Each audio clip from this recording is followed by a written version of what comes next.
Donc l'immigration, on fait quoi? On fait un mur, on fait pas de mur, en sachant le réchauffement climatique arrivé, on renonce à l'hospitalité, à l'entraide. On fait quoi? On dit maintenant, les pauvres, vous crevez chez vous, on a niqué la planète, c'est super bien. Maintenant, on va vous autoréguler avec le soleil. On fait quoi? On fait vous avez une vision un peu, comment dire, schématique, pour ne pas dire caricaturale. Alors, merci de résumer ma parole à schématique et caricatural. Comment? Merci de résumer ma parole à schématique et caricatural. Je pense. Là, en l'occurrence, quand vous avez dit ça, je pense pas que, par exemple, que la colonisation, c'est ça, vous faites référence à cela. Non, je fais référence à, il y a un réchauffement climatique, il y a des populations qui vont être amenées à bouger, on fait quoi? On leur tend la main, on leur tend pas la main, on fait des murs, on fait quoi? Je pense qu'on ne tend pas la main à des gens qui vont nous remplacer. Est-ce qu'on tend la main à des gens qui sont en train de crever? On ne tend pas la main. Les gens qui sont en train de crever, d'abord, si vous voulez, c'est nous qui allons crever si on leur tend la main. Donc il faut choisir. C'est chacun son cul et Dieu pour tous. Absolument. Nous devons sauver notre civilisation. Voilà. Notre devoir pour l'humanité, c'est de sauver notre civilisation qui fait partie de la diversité humaine. Et si nous nous soumettons à votre loi humanitariste... Pourquoi vous dites ma loi humanitariste? C'est vous qui dites qu'est-ce qu'on fait. Je vous réponds. Je pose la question. Oui, enfin, vous posez la question de façon un peu orientée. Vous avez l'air de dire que... Et vous amalgamez mes réponses ou mes questions pour me donner une teinte. Je comprends votre question. Non, mais je comprends le sens de votre question. Vous avez le droit. Donc j'arrive à articuler des mots, c'est bien. Mais je comprends... Je comprends, mais je ne vous fais aucun procès d'intention. Vous avez le droit de penser que notre devoir d'accueil est supérieur à tout. Vous avez le droit. Je pense le contraire. Je pense que, vous savez, au départ, ils sont des gens qui risquent de mourir. Je répondrai à ça après d'ailleurs. Et ensuite, ils deviennent des conquérants ici. Donc, si vous voulez, moi, je ne veux pas que mon pays soit conquis. Ok, donc si j'extrapole votre raisonnement, on fait des frappes préventives et puis on les atomise tout de suite. Vous voyez, vous êtes toujours dans la caricature. Non, je n'ai jamais dit ça. Je dis simplement que nous devons. Il y a des chiffres simples. Nous avons 275 000 d'entrées légales par an. Regroupement familial, immigration familiale, étudiants, très peu de travail, 14% de travail. Vos chiffres, ils sortent d'où? Des sources officielles, l'INSEE.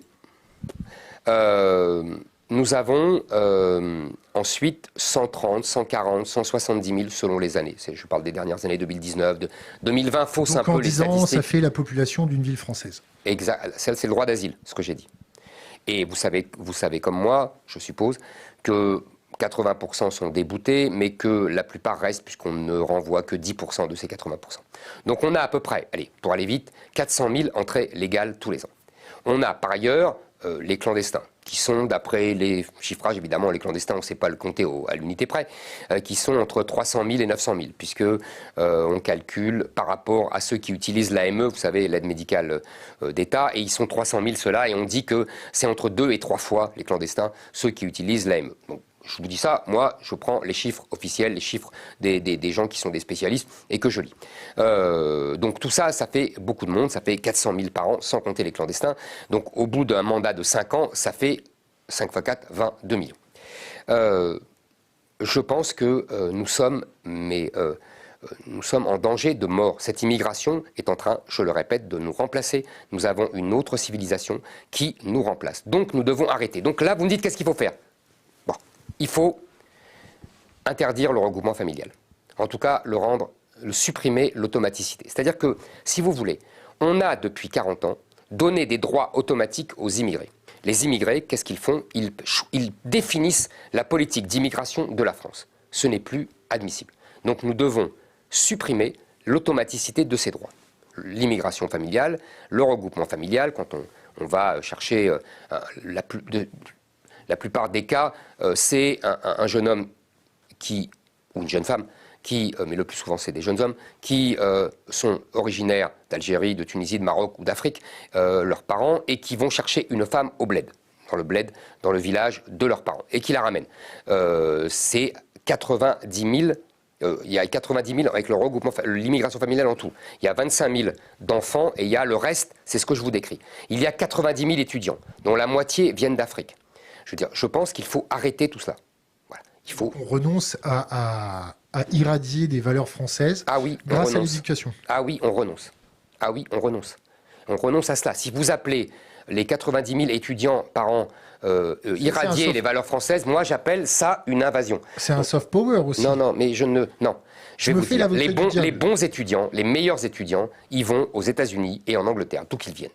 Voire au Canada ou en Australie. Parce qu'on leur fait des permis de travail plus faciles. Non, parce que c'est plus cher et que donc ils ont l'impression que les universités sont meilleures.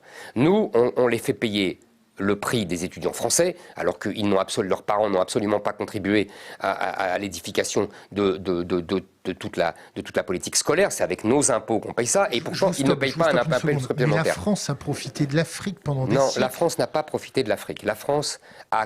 L'Afrique lui a coûté.